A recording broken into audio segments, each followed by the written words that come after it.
Okay, hey guys, we are here with Timothy Granaderos. He is one of the stars of a new film called Untitled Horror Movie. This is a comedy that is about making a horror movie, obviously. When six Mhm. co-stars learn their hit TV show is about to be canceled, they decide to shoot their own film, unintentionally summoning a spirit with an affinity for violence. I mean, it happens to us all. Yeah, Uh, comment. Timothy, how are you? I'm doing great. I'm doing great. Yeah, very excited. Very excited for everyone to see what we created. Yeah, it's a pretty funny movie. And I was cracking up at how resourceful everybody turned out to be. Oh my Uh, gosh, yeah, yeah. Now let's talk about your character, Kip. Yeah.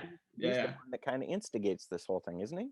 Yeah, Kip is along with his other castmates, obviously they find out they're might not be going back to their show. So in the meantime, like most creatives in Hollywood, he's trying to make something while waiting to figure out whether or not they're going to be going back. So basically, he's trying to write this horror script and he's sending them out to his other castmates and he's having them act out the scenes to see if it works.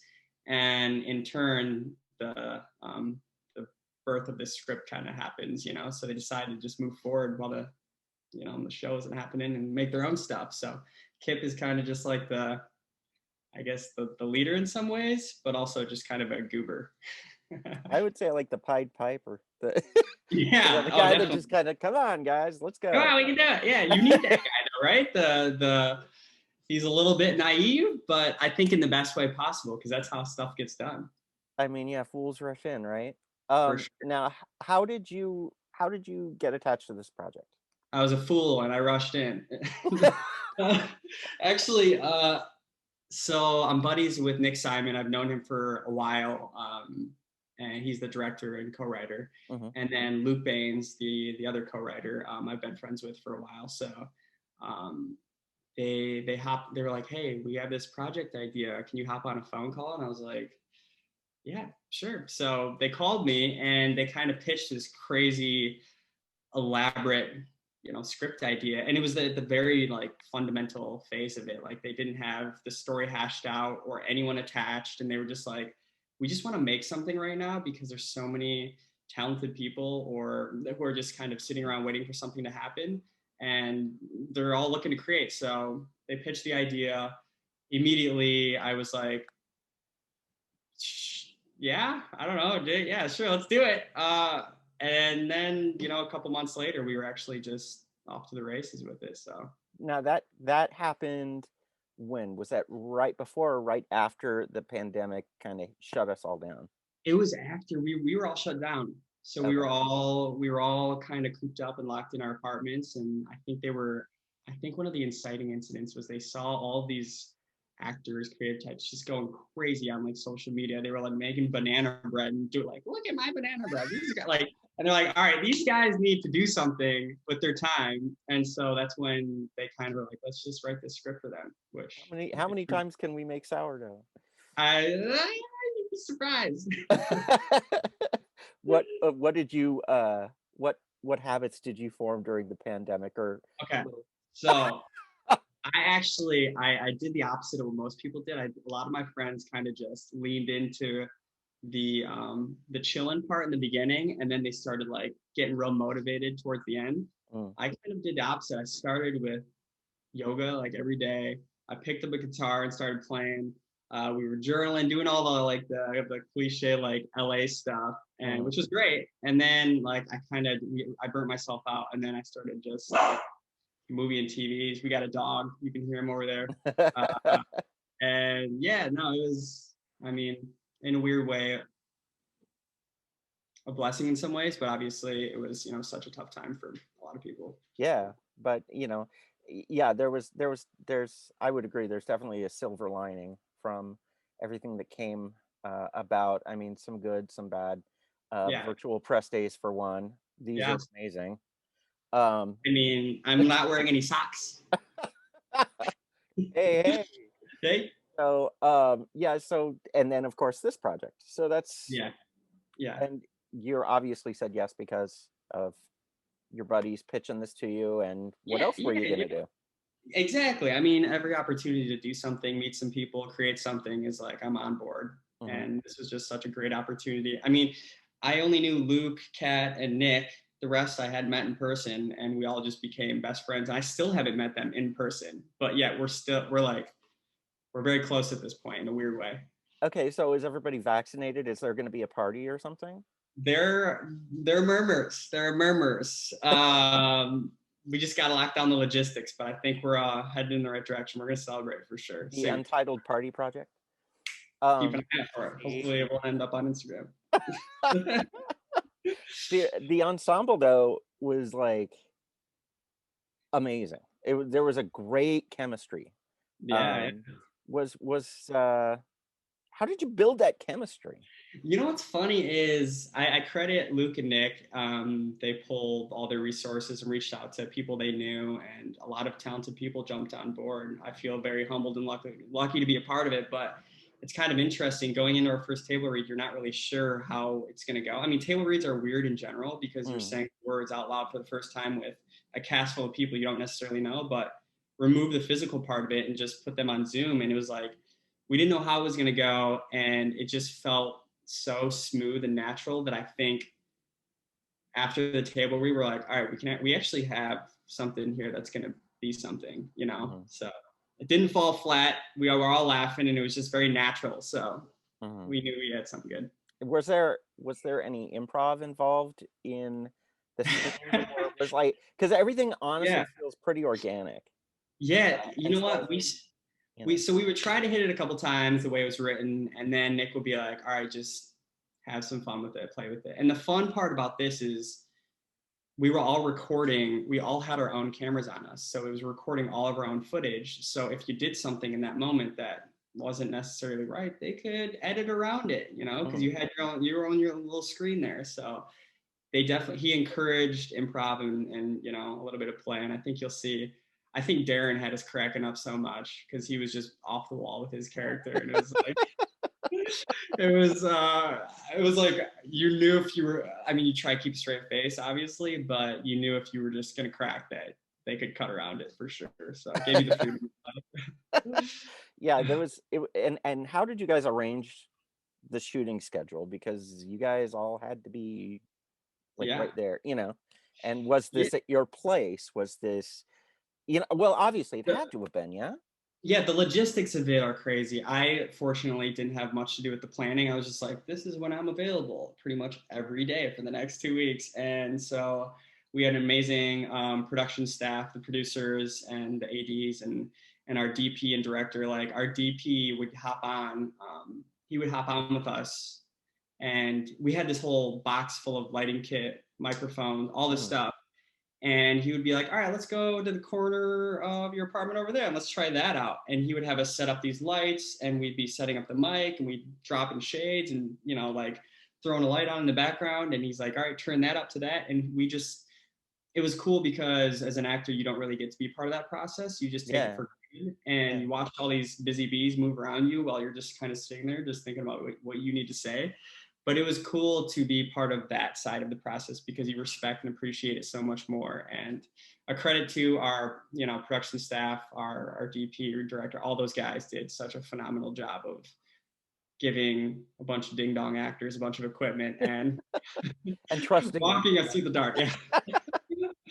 Yeah. Oh, wow. And you were able to kind of, were you guided as far as, okay, just so Yeah. everybody knows, all of the actors are filming themselves via Zoom Yeah. for this film, Mhm. and it was shot during the pandemic. So this was all, do it yourself Yeah. filmmaking in a way. Were you able to set decorate, or were you given direction on that? Yes, I did. You know, it's funny because you had to have original art. You couldn't have anything that wasn't yours because they didn't have, you know, they couldn't sign off on it. Right. So I printed off pictures. If you look in the background closely, I printed off like a picture of my dad when he was like 19, and I framed it. And some other picture I took on a trip, like it. And all the set deck, yeah, was us. It's kind of interesting because I live with my fiance. So I'm like trying, and then in the script, he's single at that time. So I'm trying to like, you know, make it look masculine in a sense, but like I don't know, I guess decorate like my character would have it. And it's like at that time you couldn't just run out and grab something. It was like stores were closed and everything, so you had to get kind of Yeah. creative. So that just added to the, I guess, the element of the filmmaking. You had to do masculine set decorating. Yeah, yeah. Uh, Like I'm making my bed a little so yeah, was there difficulty in creating that, sense of urgency or the craziness or, playing on each other bit. remotely? You think it would be, and it's sometimes whatever is happening around you, like you could hear people outside or just something would take you out of it. But for the most part, all everyone was so professional and engaged that it really allowed you to be in those moments. It's already this heightened sense of like what's going on, but you see the other actors and everyone's in it, and you're like, all right, we're in this together, and you're in that moment. And regardless of whether or not you're on Zoom in your bedroom at midnight, it's like it feels like you're allowed to go to that place, which helped a lot. Yeah. Hmm. So okay, now if there were a monster that were coming after you for something, what would they be chasing you for? What would he be chasing you, or he or she? Oh man, my soul probably. They were gonna take my, like, just not related to the movie. No, just like you personally, like, because the initially the idea was, oh, okay, the monster is going to kill anybody who sins. Okay, that's everybody, and then Oh, what would it be coming after circling, me for? yeah, I see. Jeez, oh Pete. confession time. This is the probably a little bit of my obsessive compulsiveness. Oh my God, what do you OCD about? I mean, I OCD about plenty of things, but Just it's funny because I feel like the clutter of my apartment adds to the clutter of my mind. So maybe like there's a control thing for sure. okay, so So maybe it's the control. Yeah, it's coming the after me monster for would the control. definitely be like, stop being so controlling. Yes, They which would would go and probably like be a good thing. might mess things up for you. Yeah, just unmake the bed. So are you a horror guy yourself, or do you like I scary actually, stuff? so the way I met Nick is one of my closest buddies, a huge horror guy. His name, Mm. shout out to Jared the Pine. But he's really gotten me into horror more. I watched all the classics, obviously. But my fiance unfortunately does not like horror scary movies, so I try and slip them in when she's not around. But yeah, She I just love horror. hasn't found something that she likes. Yes. That's Yeah. what it is. Can you recommend anything? Well, it depends on what she Not does. gore. Well, Not gore. okay. Uh, there are some great G-rated horror movies. The Haunting from There you go. 1963. That one Okay. is terrifying. In fact, incidentally, that was the Imagineers actually went to go check that out Yeah. when they were coming up with ideas for the Haunted Mansion. Oh, really? Yeah. Okay, So if so it you ties into Disney. All right, yeah. yeah, so if you and I heard that straight from the horse's mouth. So if you watch that movie, you can see a few of the gags in that film they actually used in the ride. Cool. Well, So like that ties in. That ties yeah, in. That works. That's the see, bridge.